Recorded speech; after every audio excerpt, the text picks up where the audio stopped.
What's good, YouTube? It's your boy Rel motherfucking Soul back in the motherfucking building, man. And yes, today we're here with the comment we've been fucking waiting for, the origin of Absolute Joker. We've been waiting for this origin for I don't even know how long, bro. We've been waiting for this shit for a minute now, man. And we finally got it, the origin of Absolute Joker. Shout out to Comics Explained. Shout out to Comics Storian, bro. These niggas are goats. Always producing this motherfucking heat, man. Let's get right into this video. I've been waiting for this Everything shit. Man, you're about to see in this comic book is darker than anything you could possibly imagine. It's just straight up nightmare fuel. It starts off harmless enough and gets insane by the end. So, this is the origin of Absolute Joker. Not only that, I got something for you guys at the end of the video. So what this does is this initially kicks off with Alfred, right? And Alfred's basically filling Bruce Wayne in on the nature of Absolute Joker. He says, "It's time, kid. I've put it off as long as I could." And he says, "But I have to tell you about him." And Bruce Wayne responds, right, like, "I'm ready." So who is he? Bruce is not ready at all, because Alfred is just like, "That's the funny thing, Bruce. I've been chasing this man for 3 years, and I'm still not even certain what's real and what's fabrication. Some things add up, and some things make no sense at all." And when Bruce asks, like what? The response of Alfred is he says, like his islands. He owns hundreds of these tiny islands all over the world, from the Arctic Ocean to the Tasman Sea, uninhabited and impossible to develop. He says wild, useless places, but he spends billions on them, travels to one or another a few times a year alone. And when Bruce asks why, Alfred says, "That's my point. No one knows. Satellites show that there's nothing on them." He says the theory is he likes to hunt, but he's a mystery, Bruce, the man in white who doesn't laugh on and on. And so Bruce, I'm not gonna lie, this nigga, this new Joker, he's a fucking menace, bro. This nigga does not laugh at all. If the Joker doesn't laugh, yeah. Yeah, there's a problem if that nigga don't laugh, bro. just says, "Okay then, forget what's true, Pennyworth. Tell me what you believe." Now here's a crazy thing. In the midst of all of this, this is not Bruce Wayne. This is Absolute Joker showing up on one of these islands. In fact, everything that you're going to see here is him.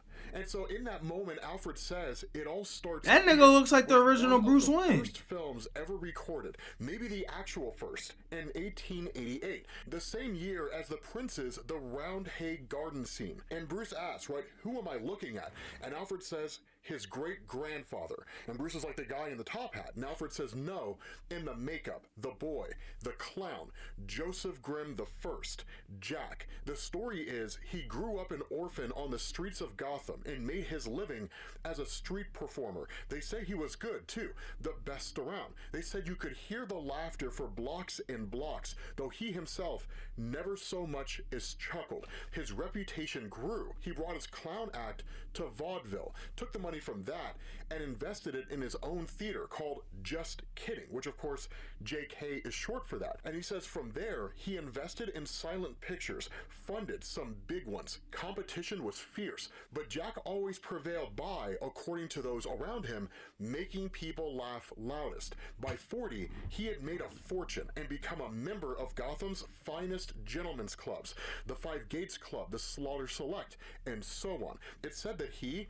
Andrew Mellon, John Rockefeller, and old Andrew Carnegie had their own Thursday salon devoted to funding the health and progress of the public. Still, he was never one for the spotlight himself. There are almost no photos of him, no interviews, barely any records at all. In fact, he exists mostly in the shows he produced and the charity.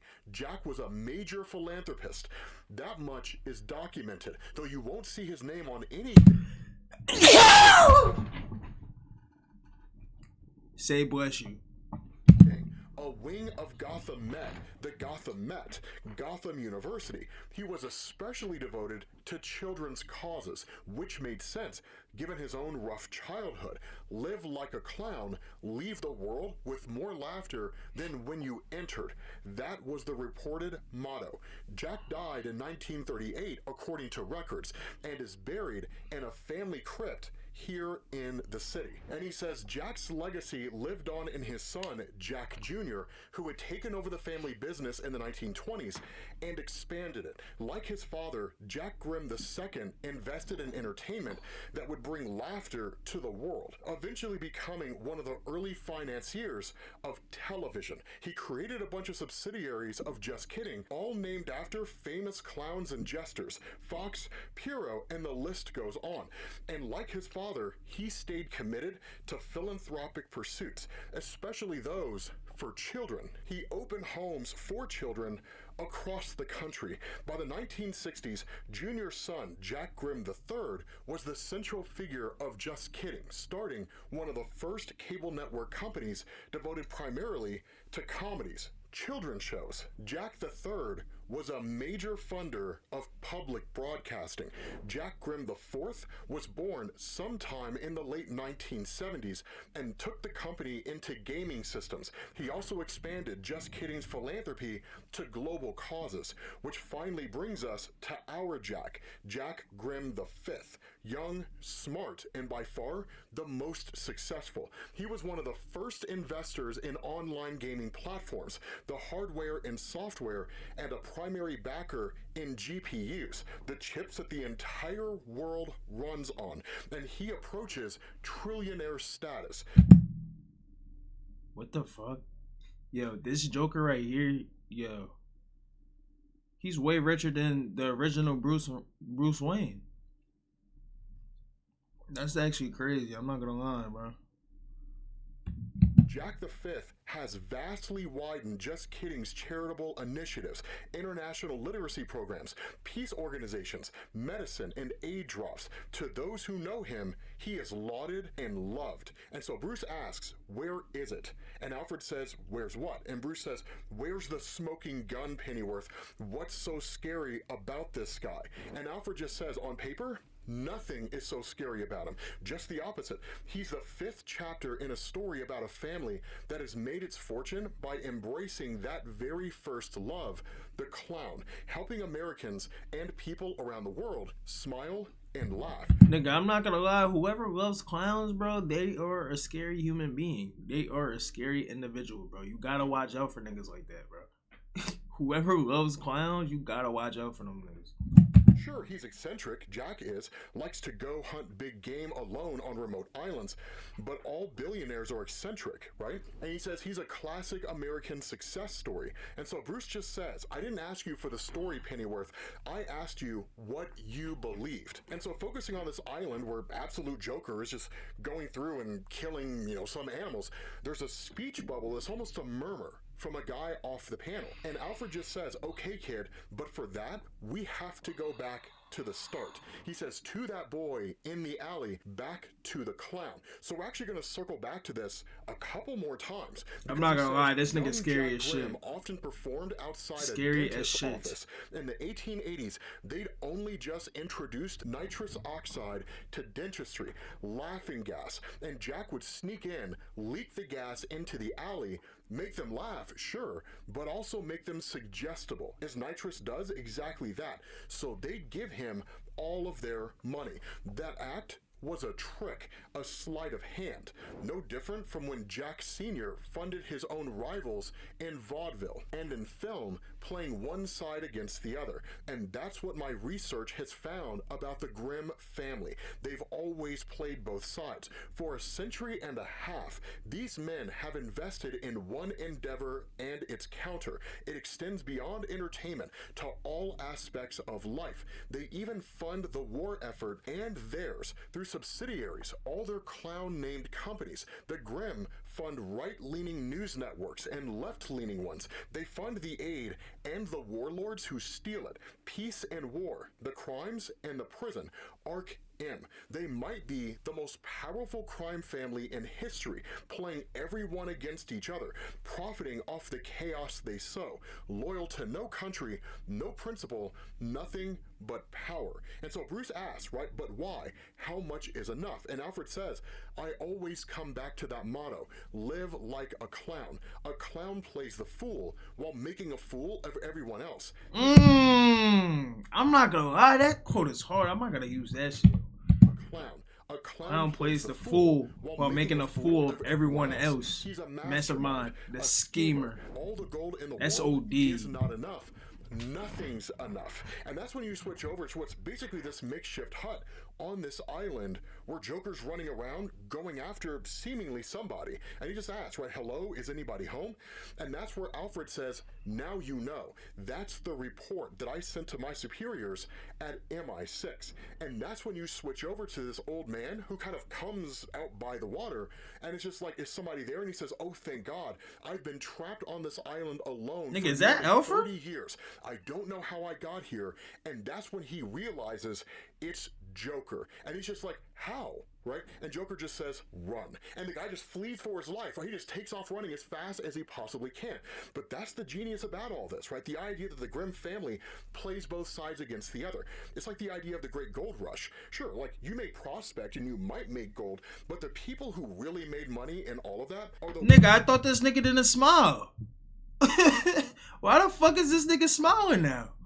Who were selling the shovels and the pickaxes, right? Playing both sides is the only way to win in a world like this in the absolute universe. And so that's where Bruce tells Alfred, I don't care what you reported to your superiors, Pennyworth. What do you believe? And Alfred tries to shrug it off, right? He's just kind of like, yeah, I don't know if I want to talk about that. And Bruce just says, tell me. And so Alfred says, okay, Bruce, but it might sound a little crazy. And he says, we go back to that alley one more time, to the clown, because what I found when I dug deeper was that many of the people laughing in that film died soon after it was shot, twisted in pain, grinning, a kind of strychnine poisoning, one of the few toxins that can be absorbed through the skin, like maybe upon shaking the gloved hand of a small boy. And he says, lots of people who encountered the Grimms over the years came to mysterious bad ends, jumping off bridges, boats, vanishing, business rivals, politicians, reporters. In the 90s, an associate of mine at the FBI, Harvey Harris, began an investigation and died in a boat accident. And so Bruce asks him, right, like, what are you saying? And the response of Alfred is he says, I'm saying there's a darker project, Bruce. I have records of Grimm investments in some of the deadliest inventions of the last 100 years, from the atom bomb to bioweapons, viruses. There's records of them laughing, Bruce, the Grimm 10 at the test, only then. And so while Absolute Joker is chasing down this guy on an island, making sport of him, almost like the story The Most Dangerous Game, Bruce asks Alfred, what are you getting at, right? Say it. And in fact, Bruce is going to get more and more frustrated as this goes on, because Alfred says, what if those islands are where he puts them, his enemies? What if he just leaves them there for years until he feels like going after them? And where he initially tries to stop the conversation, Bruce says, keep going. What do you believe? And Alfred says, I believe he uses the children, Bruce. At first, he used the ones in the orphanage, and now he uses something else. He's found some way, I don't know. What the fuck is going on? Using the research done at his arcs. This nigga's using babies, my nigga? Some terrible elixir. And so Bruce asks, like, go on, Pennyworth, who is he? And Alfred says, the clown, Bruce. What is a clown? Its whole act is a cruel mockery of us, of humanity, as bumbling and stupid. The clown hates us. You find stories in myth, legends, from ancient times to now. The Pagliacci, the Joker who burns the kingdom in Bal de Sauvage, the one who convinces us to kill each other, even as he himself preys on us. The clown is death. And so again, Alfred is hesitant, but that's where you start to get into the dark and twisted side of this, because Absolute Joker's chasing this guy down on the island, and then he starts to transform, right? He just says, like, I'm coming for you, and the guy starts freaking out, and he just kind of says, huh, but he doesn't even really laugh in any meaningful way. And so while Alfred's just kind of dancing around this whole thing, Bruce is like, stop dancing around it. And he's like, say it, right? What do you believe? And that's where Alfred says, I believe what the that fuck? There is no Grimm family, all right? I believe there's no Jack the 1st, 2nd, 3rd, 4th, or 5th. There's only ever been one Jack Grimm, and it's him. So this nigga's a fucking immortal? Nah. And how the fuck did he turn into this mutant? Maybe They gotta explain that shit, bro. Maybe it's some dark pact. I don't know. Like, maybe it's both. And I know how it sounds, kid. I know. That's crazy. I look at him, and he is something terrible, Bruce. A nightmare thing that stalks the earth. Not a man who never laughs at anything, but a beast that's always laughing at us. The one whose laughter we only hear when it's too late. And so Bruce asks, who is he? And the response of Alfred, he's the Joker. And so literally the Joker transforms into just this massive beastly monster, the likes of which I have never seen. I told you, man, this story is nightmare fuel. There's a reason why Jock drew it, man, because Jock knows how to draw nightmare fuel. And if you don't believe me, go read Scott Snyder and Jock's story, Witches. Dude, that story's phenomenal, and it's the same thing. And this story got me looking around my room and shit. I've heard enough. And where Alfred tries to stop him, he says, no, right? I have to go check on Waylon.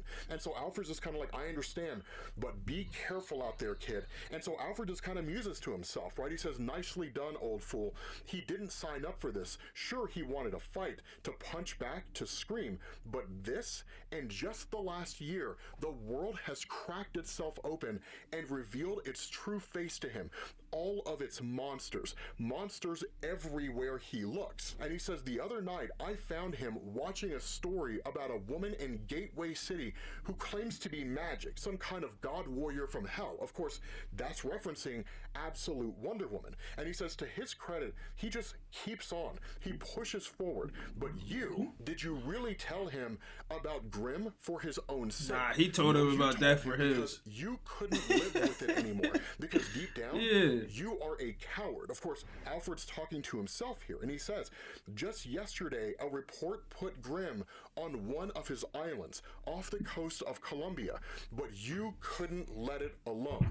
Even with Grimm 3,000 miles away from Gotham. But it turns out he's not 3,000 miles away from Gotham. The Joker is here. He shows up at his home, and here is where it gets crazy, because up until this point in time, we don't really know anything about him. We've never learned anything about Absolute Joker. But notice this, he lives in a gigantic fortress, a castle, right? This huge manor. When he gets inside, he has a butler. The butler says, welcome back to the manor, Mr. Grimm. It's so nice to finally have you home. This Are nigga you ate. hungry? And he says, no, I just ate. Of course, he ate the guy on the island. And he says, I have plans to make though. So if you need me, I will be in the cave. He basically this nigga got his own bat cave.